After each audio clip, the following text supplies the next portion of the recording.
తెలంగాణ ఎన్నికల్లో కాంగ్రెస్ గెలిచిన వెంటనే సీఎం ఎవరు అన్నదానికంటే ఐటీ మినిస్టర్ ఎవరవుతారన్న చర్చ సోషల్ మీడియాలో విపరీతంగా జరిగింది. తెలంగాణ ఐటీ మినిస్టర్గా కేటీఆర్ అద్భుతంగా పనిచేశాడని, హైదరాబాద్ని గ్లోబల్ సిటీగా తీర్చిదిద్దడంలో కేటీఆర్ కృషి మరువలేనిదని అందరూ కొనియాడారు. కాంగ్రెస్ ప్రభుత్వంలో కేటీఆర్ని భర్తీ చేసే నాయకుడు లేడని కూడా చర్చ జరుగుతుంది. ఇలాంటి సమయంలో ఐటీ మినిస్టర్గా కేటీఆర్ని భర్తీ చేసే నాయకుడు ఒకే ఒక్కడు ఉన్నాడు అన్న మాట వినిపిస్తుంది. అతనే మదన్ మోహన్ రావు.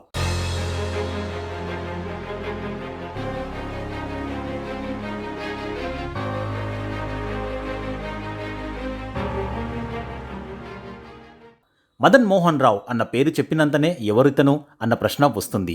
అదే తాజా ఎన్నికల్లో ఎల్లారెడ్డి ఎమ్మెల్యేగా కాంగ్రెస్ పార్టీ నుంచి ఎన్నికయ్యాడని చెబితే ఓహో అనేస్తారు. కానీ ఇదే వ్యక్తి గురించి ఉమ్మడి నిజామాబాద్ జిల్లాలోని కొందరిని అడిగితే అతడి గురించి ఆసక్తికర అంశాలని చెప్పుకొస్తారు. ఇప్పుడున్న పరిస్థితుల్లో ఒక సామాన్య కుటుంబం నుంచి వందల కోట్ల రూపాయల ఆస్తులు సంపాదించాడంటే ఖచ్చితంగా రియల్ ఎస్టేట్ కానీ భూములకు సంబంధించిన అంశాల్లో కారణాలు చెబుతారు. కానీ మదన్ మోహన్ రావు లెక్కే వేరు. అతనికి ఐటీ కంపెనీలు ఉన్నాయి.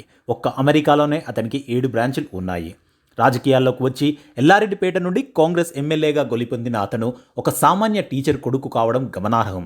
అంతేకాదు సర్కారీ స్కూళ్లలో చదువుకొని అంచెలంచెలుగా ఎదగడమే కాదు, ఐటీ కంపెనీని ఏర్పాటు చేసి దాన్ని విస్తరించడం, కొన్ని కంపెనీలుగా ఏర్పాటు చేశారు. డేటా మ్యాపింగ్ సంబంధించిన అంశాల్లో పట్టు ఉన్న అతను అలాంటి సేవల్ని అందించే కంపెనీని అమ్మేశారు.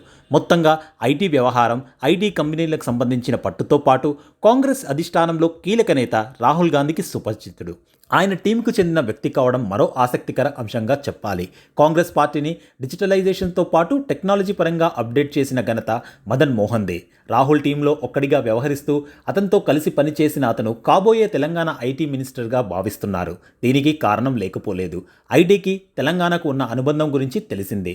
ఐటీ మంత్రిగా కేటీఆర్ ఎంతటి పేరు ప్రఖ్యాతల్ని సొంతం చేసుకున్నారో తెలిసిందే. ఆయన స్థానాన్ని భర్తీ చేయడం అంత తేలికైన విషయం కాదు. ఇలాంటి వేళలో మదన్ మోహన్ రావు లాంటి వారికి అవకాశం ఇస్తే లెక్కలు వేరుగా ఉంటాయని, ఐటీ ఇండస్ట్రీని మరో మెట్టుకు తీసుకెళ్లేందుకు సహాయం చేస్తుందని చెబుతున్నారు. ఇప్పుడున్న పరిస్థితిలో ఐటీ శాఖను ఎవరైనా సీనియర్కు అప్పచెబితే దాన్ని అర్థం చేసుకొని అందుకు తగ్గట్టుగా తనను తాను మార్చుకోవడంతో పాటు ఆ ఇండస్ట్రీతో కనెక్ట్ కావడం అంత సులువైన పని కాదు. అదే ఆ ఇండస్ట్రీలో ఆల్రెడీ ఉన్న వారితో అనుసంధానం చేయడం ఈజీగా ఉంటుంది. అందుకే ఐటీ మంత్రిగా మదన్ మోహన్ రావుకు బాధ్యతలు అప్పచెబితే బాగుంటుందన్న అభిప్రాయం వ్యక్తమవుతుంది. ఎంపీగా పోటీ చేసి స్వల్ప ఓట్ల మెజారిటీతో ఓడిన అతను మంచి వక్త మాత్రమే కాదు, తాను అనుకున్న లక్ష్యాన్ని సాధించాలన్న కసి ఉంది. దీనికి తోడు కొత్త తరం కాంగ్రెస్కు ప్రతినిధి. ఇలాంటి లక్షణాలన్నీ ఉన్న నేపథ్యంలో అతడికి అవకాశం ఇస్తే బాగుంటుందన్న మాట పలువురి నోటి నుంచి వినిపిస్తుంది. మరి రేవంత్ నిర్ణయం ఎలా ఉంటుందన్నది ఇప్పుడు ఆసక్తికరంగా మారింది.